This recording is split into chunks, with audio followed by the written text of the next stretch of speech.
It's February, which is officially Black History Month, and we're celebrating all month with Roy Wood Jr. honoring the unsung heroes of Black history in another episode of CP Time.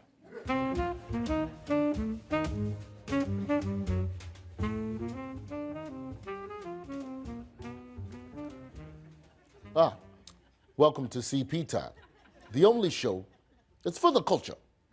Today, we'll be discussing Black explorers. Now, I know when a lot of people think of explorers, they only think of white people, like Christopher Columbus, Lewis and Clark, or that twitchy lady that drives the magic school bus. But what many people don't know is that Black people have also been instrumental in discovering new lands. They just don't get any of the credit.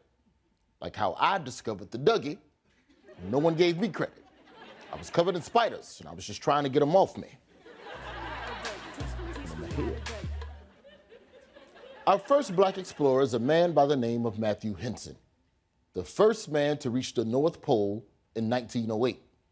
It was an incredible feat, not just because he discovered the North Pole, but also because he was a Black man who wasn't afraid of going head-to-head against winter.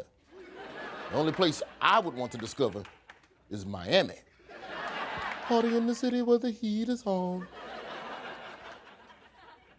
Another Black explorer who doesn't nearly get the credit he deserves was an enslaved man named York.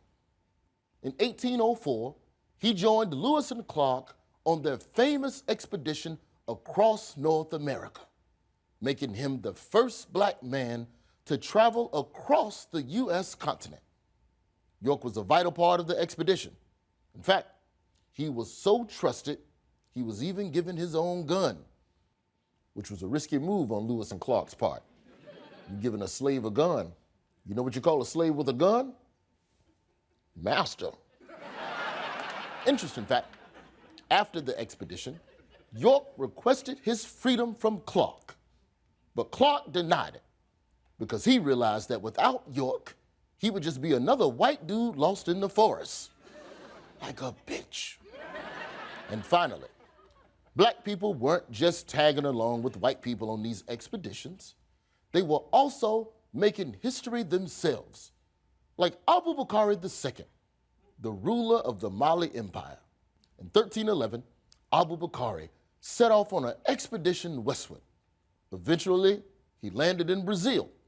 Abu Bakr met the native tribes there and made peace with them, and even ended up marrying a chief's daughter, a quest that many men know all too well, traveling to distant lands for new booty, as them local girls are too familiar.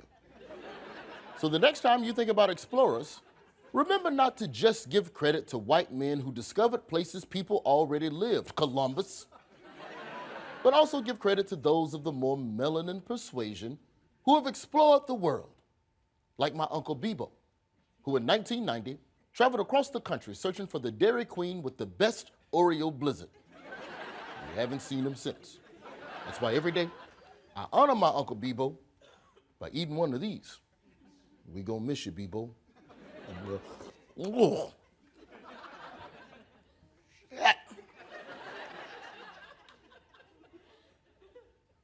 And I'm back. Well, that's all the time we have for today. I'm Roy Wood Jr., and this has been CP Time. And remember, before the culture, somebody give me some hot tea to balance out this cold.